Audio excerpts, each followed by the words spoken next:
Well, Te Mana o Te Wai and then the National Policy Statement on Freshwater Management in 2021, I think. 2020, actually. Were brought in by the Labour government as a very activist way of saying, you must not treat water as anything other than a spiritual, live, sentient being. I know it sounds odd, but there you go. It's in Te Mana o Te Wai. And we've talked about that before on this program.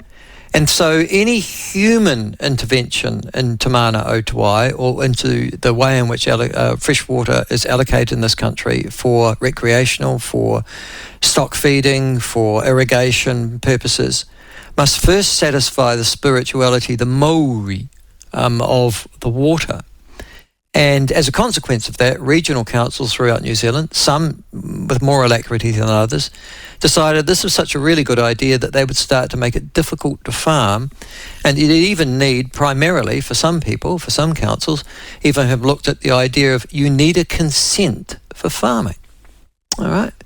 So if you're going to be a farmer, you actually need a resource consent. You've got to apply, you've got to pay a large sum of money, you've got to look at Maori values, you've got to look at areas of natural significance, you've got to look at ways in which you can not use the water, because the water, and also a place like, for example, Otago, they actually made trout and the preservation of trout, an introduced species, a game fish largely brought in from England, they actually gave that a greater prominence in the priority or the hierarchy of order of things over human activity. Extraordinary, but true. Well, as we all know, there was a change in government. This government, the National Party said that they would do away with this. ACT and New Zealand First had no difficulty in agreeing with that. And so they've indicated that they are going to be changing the law, and they have given councils throughout New Zealand, written to all councils in New Zealand, Infrastructure Minister Bishop has written to councils all throughout New Zealand and said, listen, you've got until 2027, you can put all your plans to one side, don't worry about it, we're going to change the law. Resource Management Act, or its National Party, the Labour equivalents, we're going to change Te Mana o Te Wai, we're going to change freshwater statements or the national policy statements for freshwater management. And so everything, would seem to be normal. But, and here's the but various councils, including the Otago Regional Council, have decided, no, well, we don't care. We're going to carry on anyhow, and we're still going to use Te Mana o Te Wai and the former government's policy statements as the prime way in which we devise plans, and they're pushing on regardless. And this has been poorly covered by the media. In fact, I don't think I've seen it nationally covered yet. But some regional councils have decided, in essence, to defy the government and to move on with the Labour regime rather than wait for the national one, which they've been told coming. Joining us to talk about this and the effect upon farmers in his region is the head of, or the spokesperson for Federated Farmers in Otago, Logan Wallace, and he joins us now. Logan, welcome to the show. Thanks for waiting. That's okay, Michael. Thanks for having me. Now, have I summarised that? Have I got that right, and from your point of view? Yeah, the Land and Water Plan from the last public consultation that we saw is just not workable at all. There's so many questions in it that where we can do or what we can do, we don't. There's so many unknowns, and the fact is, as what we've seen, we couldn't afford it. Farming at the moment is going through quite a slump, and it could be the camel that breaks the back for some guys. Okay, so what's in these regional councils' land and water plans that are so concerning to farmers? For the guys that irrigate, it's water takes and how the security of water takes going forward. Some places could be looking at the point of having like 90% security of water takes as they're going from 90% security of water down to something like maybe 50%, which means they could end up with 3 to 4 months or 2 to 3 months of the year where they'd normally have water to irrigate where they can't irrigate. And that's not just sheep and beef guys, that could also roll into the viticulture and horticulture guys. Yeah. So that could be devastating for places like Central Otago.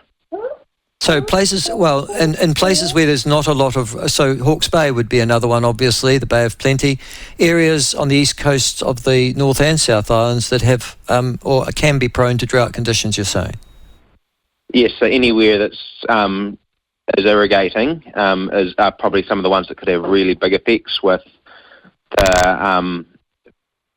with restrictions on where water takes can happen and restrictions on any work in waterways.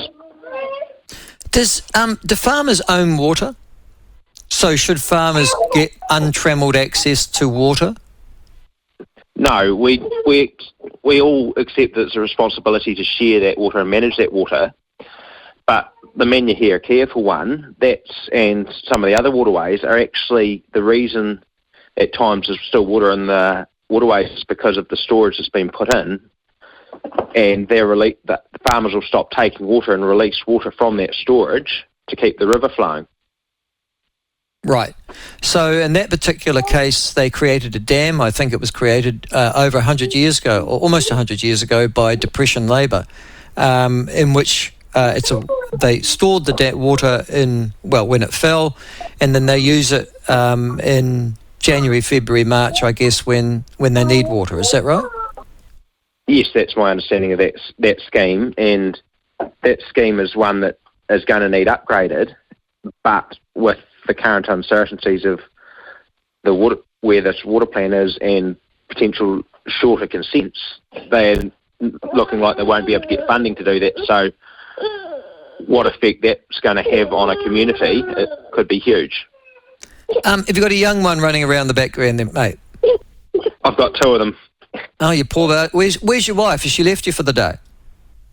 She's working for the day, so they have a day with Dad on the farm, and they love it. Oh, okay. Oh, they're not at school yet, obviously.